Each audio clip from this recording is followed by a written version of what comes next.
Good morning friends. तो चलिए एक बार फिर मेरे यूट्यूब चैनल में आपका स्वागत है, जीके धरणीधर वैष्णव। तो देखिए, हम जो पढ़ रहे थे अशोक के अभिलेख या लेख, उसके बारे में हम काफ़ी विस्तार से पढ़ चुके हैं। अशोक के हमने सबसे पहले शिलालेख पढ़े, वृहद शिलालेख जिनमें 14 लेख लिखे हुए थे। उसके बाद हमने लघु शिलालेख पढ़े, फिर उसके बाद हमने पढ़े स्तंभ लेख। इसके बाद जो हमारा बचा हुआ पार्ट था वो है लघु स्तंभ लेख। हमारा जो बचा हुआ भाग है इस क्षेत्र, इसका टॉपिक का, वो है हमारा चौथा टॉपिक, वो है लघु स्तंभ लेख। महत्वपूर्ण है क्योंकि सारनाथ का स्तंभ हम यहीं पढ़ेंगे। लघु स्तंभ लेख या लघु स्तंभ लेख ना लिखकर लघु स्तंभ भी लिख दे चलेगा, क्योंकि इस पर ज्यादा लेख नहीं मिलते हैं संख्या में, या यूं कहें कि एक दो बात लिखी हुई है। अब देखिए, ये जो हम पढ़ चुके हैं स्तंभ लेखों के बारे में, जो वृहद स्तंभ जो हमने पढ़े थे उससे ये अलग है। ये लघु स्तंभ है, यानी लघु यानी छोटा है उससे, और ये लगभग 5 या 6 के करीब है। हम इनको 6 पढ़ेंगे, अलग अलग स्थानों पर मिले हैं। तो इनके बारे में एक हर एक स्तंभ अपने आप में स्वयं में कई प्रश्न लेकर तैयार हैं। तो चलिए बात करते हैं लघु स्तंभों के बारे में। पहला जो हम लघु स्तंभ पढ़ते हैं वो है हमारा रुम्मिनदेई। कौन सा है? रुम्मिनदेई स्तंभ लेख। रुम्मिनदेई स्तंभ, देखिए ये है कहां पर? नेपाल की तराई में, नेपाल की तराई प्रदेश में। तराई प्रदेश वो होता है जहां से हिमालय से नदियां जो मैदानी क्षेत्र में उतरती हैं, यानी उनका जो संक्रमण क्षेत्र है नदियों, हिमालय से, पर्वत से और मैदानी भाग से, उसको तराई प्रदेश कहा जाता है। वहां से ये रुम्मिनदेई स्तंभ मिलता है। इसकी जो महत्वपूर्ण बातें हैं इस स्तंभ की, वो देखते हैं एक एक करके। देखिए, ये सबसे छोटा है। पहली चीज तो क्या है? सबसे छोटा है। दूसरी बात, आर्थिक गतिविधियों से संबंधित है। पढ़ेंगे कैसे है, यानी आर्थिक गतिविधि से संबंधित। अगर प्रश्न ये बने कि अशोक का कौन सा स्तंभ आर्थिक गतिविधि से संबंध रखता है, तो वो है हमारा रुम्मिनदेई स्तंभ। यहां पर इसकी जो बारे में महत्वपूर्ण बात है वो हम देखते हैं कि सम्राट अशोक जो है, क्योंकि ये बुद्ध से जुड़ा हुआ स्थान था रुम्मिनदेई, तो यहां पर सम्राट अशोक स्वयं आता है। कितने वर्ष बाद? राज्याभिषेक के 20 वर्ष बाद। 20 वर्ष बाद यहाँ की यात्रा करता है और यहाँ के जो जनता है उनका धार्मिक कर माफ कर देता है। धार्मिक कर क्या करता है? माफ कर देता है। ध्यान रखना, धार्मिक कर माफ करेगा। नंबर 2, जो भूमि कर है, भूमि कर की दर ये 1/8 कर देगा, कम कर देगा, यानी लगभग 1/3 थी, इसको घटा करके 1/8 कर देता है। इसलिए ये आर्थिक गतिविधियों से संबंध रखता है ये स्तंभ रुम्मिनदेई। नेपाल की तराई में है। 20 वर्ष बाद, राज्याभिषेक के 20 वर्ष बाद। राज्याभिषेक हुआ था 269 ईसा पूर्व में। इसके बाद जो हम दूसरे स्तंभ लेख की बात करें रुम्मिनदेई के बाद, वो भी नेपाल की तराई में से ही मिलता है, वो है निगलिवा सागर। कौन सा है? निगलिवा सागर। कहां से मिलता है? वही नेपाल के तराई प्रदेश से। महत्वपूर्ण है। क्यों है महत्वपूर्ण? क्योंकि यहां अशोक सम्राट दो बार आता है। पहले तो राज्याभिषेक के 14 वर्ष बाद आता है, और क्या करता है? यहां कनक मुनि, ऐसा लिखा हुआ है, कनक मुनि बुद्ध, यानी बुद्ध का यह नाम, कनक मुनि बुद्ध के जो स्तूप था उसका विस्तार करवाता है। स्तूप का क्या करवाता है? विस्तार, यानी उसमें कुछ जुड़वाता है। ये इसमें विशेष बात है। 14 वर्ष बाद आता है और कनक मुनि बुद्ध का जो स्तूप है उसका विस्तार करवाता है। इसके साथ ही वापस 20 वर्ष बाद जब यहां आया, जैसे यहां आया था वैसे ही यहां पर 20 वर्ष बाद पुनः आता है और यहां पर पूजा अर्चना करता है। कौन? सम्राट अशोक। ये इसमें विशेष बात लिखी हुई मिलती है। निगलिवा सागर नेपाल की तराई में है। पहले 14 वर्ष बाद आता है राज्याभिषेक के, और इसके यहां आता है तब कनक मुनि जो बुद्ध का स्तूप था उसका विस्तार देता है। साथ ही 20 वर्ष बाद पुनः आकर यहां पर पूजा अर्चना करने का उल्लेख है। इसके बाद जो एक और है यहां पर महत्वपूर्ण नहीं, ज्यादा महत्वपूर्ण नहीं है, वो है कौशाम्बी। कौशाम्बी स्तंभ कहां पर है? प्रयाग में। इलाहाबाद वर्तमान प्रयागराज, वर्तमान प्रयागराज। ये कौशाम्बी स्तंभ है, प्रयागराज से मिलता है। इसके बारे में कोई विशेष नहीं क्योंकि यहाँ के महामात्रों को चेतावनी दी गई है जो बौद्ध संघ में फूट डालने का कार्य कर रहे हैं। ये 3 थे। इसके बाद 2 हम पढ़ेंगे क्योंकि महत्वपूर्ण है, उनको थोड़ा सा विस्तार से हम देखते हैं। सांची और सारनाथ 3 हम पढ़ चुके हैं। अगला है हमारा चौथा है सांची। चौथा जो है हमारा वो है सांची स्तंभ। सांची के बारे में बात करें, सांची वर्तमान में मध्य प्रदेश में है। सांची वर्तमान में कहां पर है? मध्य प्रदेश में। मध्य प्रदेश में देखिए, इसमें जो खास बात है वो है इस पे 4 सिंह बने हुए हैं। 4 सिंहों की आकृति बनी हुई है इसके ऊपर। ऐसा नहीं है, सारनाथ की तरह नहीं है, इसमें केवल सिंपल 4 सिंह एक दूसरे से पीठ सटाकर बैठे हुए हैं। जबकि सारनाथ में जो हम विस्तार से पढ़ेंगे किस तरह से जो भारत का राष्ट्रीय प्रतीक चिन्ह वो है। यहां पर केवल 4 सिंह है। सांची में मध्य प्रदेश में 4 सिंह आपस में पीठ सटाकर बैठे हुए और कोई खास बात नहीं है। बड़ी बात यहां इसमें एक ये है कि यहाँ के जो धर्म महामात्र है फूट डालने के जो प्रयास कर रहे हैं उनके विरुद्ध आदेश है। इसमें क्या लिखा हुआ है? फूट डालने वालों के विरुद्ध आदेश दिया गया है। क्या आदेश दिया गया है? कि धर्म महामात्रों को कि जो फूट डालने का प्रयास कर रहे हैं उनको चेतावनी दी गई है। इसके बाद जो हमारा महत्वपूर्ण है उसके बारे में हम देखते हैं। वो है हमारा महत्वपूर्ण है सारनाथ। कौन सा है? सारनाथ स्तंभ। सारनाथ कहां पर है? उत्तर प्रदेश में। महत्वपूर्ण है, बहुत ही महत्वपूर्ण है क्योंकि भारत का राष्ट्रीय प्रतीक चिन्ह यहीं से लिया गया है, सारनाथ उत्तर प्रदेश से। इसमें जो खास खास बातें हैं वो हम देखेंगे थोड़ा विस्तार से। ऊपर वाले को मिटा देता हूं मैं। सारनाथ का जो स्तंभ है देखिए, सारनाथ उत्तर प्रदेश। क्या खास बात है इसकी? खास बात, सबसे बड़ी बात देखिए, ये एक पिलर है, एक ही पिलर के ऊपर ये बनाया हुआ है, ठीक है। और ऊपरी हिस्से में यहां पर एक उल्टा कमल बनाया हुआ है, ठीक है।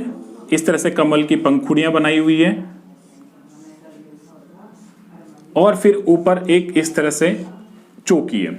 कमल उल्टा है, अवांगमुखी जिसको कहते हैं, अवांगमुखी कमल है और उसके ऊपर एक चौकी बनी हुई है। एक सिंपल सी पट्टिका है गोल। उस पट्टिका के ऊपर 4 शेर बने हुए हैं। कितने हैं? 4 शेर बैठे हुए एक दूसरे से पीठ सटाकर चारों तरफ, चारों दिशाओं में। और जो नीचे वाली पट्टी है इस पे भी 4 पशु हैं। 4 क्या हैं? पशु की आकृति बनी हुई है। ध्यान से देखना, स्तंभ है या अवांगमुखी कमल है, फिर एक चौकी बनी हुई है। चौकी पर 4 पशुओं का चित्र उकरा हुआ है। 4 पशु कौन कौन से हैं? नंबर 1। यहां से प्रश्न बनता है कि सही क्रम क्या है? तो यहां पर जो सही क्रम है वो है हाथी। सबसे पहले क्या, कौन सा पशु मिलता है? यहां पर हाथी मिलता है। इसके बाद बैल और अश्व, सिंह। कहीं कंफ्यूज होने की जरूरत नहीं है, इनका क्रम क्या, कहीं से भी स्टार्ट करो ये शुरू हो जाता है। पर हमें जो याद करना है परीक्षा की दृष्टि से वो ये है, सही क्रम पूछा जाए तो हाथी, बैल, अश्व और सिंह जो 4 इस पट्टी पर बने हुए हैं। और ध्यान रखना इन चारों के बीच में चक्र बने हुए हैं। इन चारों के बीच में चक्र बने हुए हैं, प्रत्येक के बीच में, यहां पर इस चौकी पर चारों के बीच में 4 चक्र बने हुए हैं जिनको धर्म चक्र कहा गया है। और जिनमें ध्यान रखना कितनी तीलियां हैं? 24। कितनी हैं? 24। मन में प्रश्न होगा 32 तीलियां हैं, तो ध्यान रखना ये 4 सिंहों के ऊपर एक धर्म चक्र परिवर्तन का जो प्रतीक था वो चक्र बना हुआ था। इस पे 32 तीलियां थी। कितनी है? 32। तो नीचे वाले जो चक्र है उसमें 24 तीलियां हैं और ऊपर वाले में कितनी है? 32 तीर, जो वर्तमान में उपलब्ध नहीं मिलता है। केवल 4 सिंह मिलते हैं जो एक दूसरे से पीठ चढ़ाकर, यानी एक विराट भव्य रूप का यूं विकराल रूप जो धारण किए हुए हैं वो इस पे मिलता है, जो चारों दिशाओं में समृद्धि का प्रतीक माना जाता है। यहां पर 4 पशु हैं, हाथी, बैल, अश्व और सिंह। जो क्रम अगर पूछा जाए तो ध्यान रखना, अगर एक दूसरे से अपोजिट पूछा जाए तो भी यही रहेगा, हाथी बैल अश्व सिंह, क्योंकि ये क्रम एक दूसरे के पीछे का है। हाथी के पीछे बैल है और अश्व के पीछे सिंह है, ये 4 क्रम है। अवांगमुखी कमल है, बीच में पट्टिका है। ये इस सारनाथ स्तंभ की खास बात है। और इस पे भी वही जो फूट डालने का जो प्रयास कर रहे हैं उसको चेतावनी दी गई है। फूट डालने वालों को क्या दी गई है? चेतावनी। धर्म महामात्रों को या इनको चेतावनी दी गई है, चेतावनी इस पे लिखी हुई है। ठीक है, तो ये था हमारा सारनाथ का स्तंभ जो महत्वपूर्ण है। धर्म, ये जो ऊपर वाला है यही भारतीय उसमें लिया गया है, किंतु ध्यान रखना इसमें 24 तीलियां हैं, भारतीय जो राष्ट्रीय तिरंगा है, और यहाँ पर इसमें 32 है, जबकि यहाँ मध्य पशुओं की आकृति के मध्य जो चक्र बने हुए हैं उसमें 24 तीलियां ही है। इसके बाद एक और महत्वपूर्ण तो नहीं है, फिर भी एक स्तंभ लेख और बचता है, स्तंभ बचता है, वो है बसाड़। बसाड़ से एक मिला है और उसमें कोई खास बात नहीं है, एक सिंह उसके ऊपर बैठा हुआ है, सिंह उसके ऊपर बना हुआ है। तो ये थे हमारे लघु स्तंभ लेख जो हमने विस्तार से पढ़े। इसके बाद हम देखते हैं गुहा लेख। गुहा लेख 2-3 प्रश्न बनते हैं गुहा लेख से संबंधित, क्योंकि ये दान दक्षिणा से संबंधित है अशोक के द्वारा। तो जो अंतिम बिंदु है वो हमारा है गुहा लेख।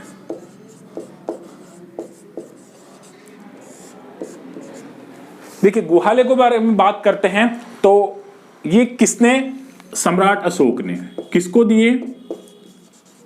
आजीविक धर्म के लोगों को। आजीवक उस समय धर्म चलता था, उनको दिया गया है दान में, यानी दान का उल्लेख है इस पे। दान में दिया आजीवक को, क्या दिया? गुहाएं। कहां पर? बिहार में जो है बराबर की पहाड़ियां हैं। बिहार में कौन सी पहाड़ियां? बराबर एक ही बात है, बराबर की पहाड़ियों में गुफाएं बनवाकर दान दी थी किसने? अशोक ने। किसको? आजीविकों को। ध्यान रखना, अशोक ने गुहा दान दी किस, कहां पर? बिहार में बराबर की पहाड़ियों में। किसमें? किसको? आजीविकों को। अब यहां पर दान का उल्लेख है, पर कौन कौन सी गुहाएं मिलती है यहां पर, वो महत्वपूर्ण है यहां पर। तो 3 गुहाएं हैं। सुदामा नंबर 1, नंबर 2 कर्ण चौपड़ और विश्व झोपड़ी। 3 ही याद है, आसानी से 3 ही है, आसानी से याद हो जाएगी। सुदामा, कर्ण चौपड़ और विश्व झोपड़ी, ये 3 जो थी गुहाएं अशोक ने बनवाकर आजीविक ब्राह्मणों को दान में दी थी, यानी पे दान का लेख मिलता है। देखिए यहीं पर एक लोमेश ऋषि की गुफा भी मिलती है। लोमेश ऋषि की गुफा भी यहां पर मिलती है, पर उस पर कोई लेख नहीं है। ध्यान रखना, लोमेश ऋषि की गुफा के बारे में पूछे तो यहीं पर मिलती है बराबर की पहाड़ी में, पर उन पे कोई लेख नहीं मिलता। इसके अलावा गुहा लेखों के बारे में बात करें तो अशोक का एक उत्तराधिकारी था जिसका नाम था दशरथ। क्या नाम था? दशरथ। उसने भी बिहार के नागार्जुनी पहाड़ियों में, कहां पर? नागार्जुनी पहाड़ियों में गुहाएं दान दी थी, जो भी किसको दी थी? आजीविक ब्राह्मणों को।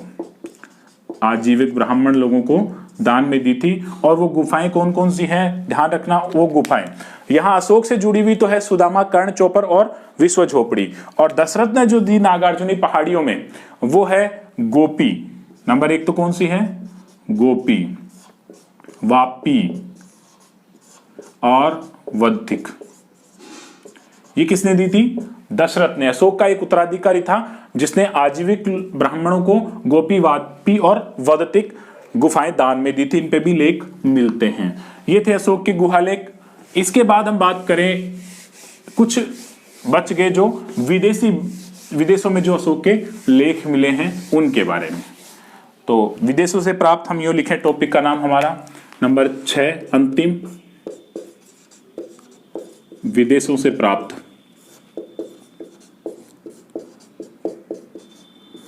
तो जो अशोक के विदेशों से प्राप्त हैं वो 3 है महत्वपूर्ण। नंबर 1 सर ए कुन्हा, सर ए कुन्हा या कंधार, कंधार भी बोल दो या कंधार भी बोल दो।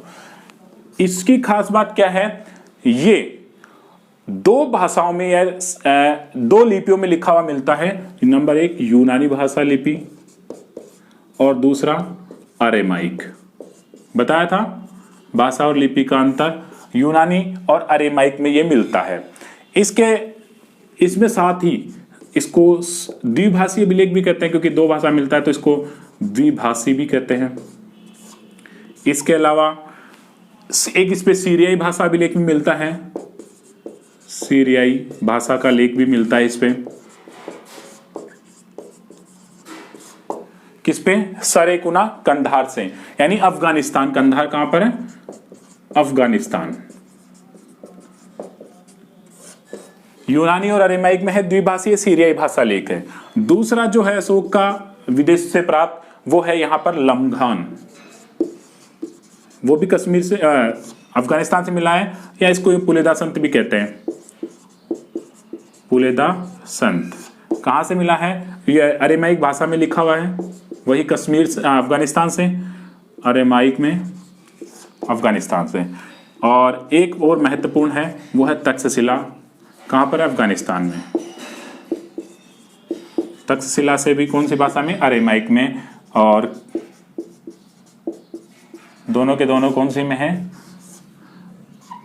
अफगानिस्तान से।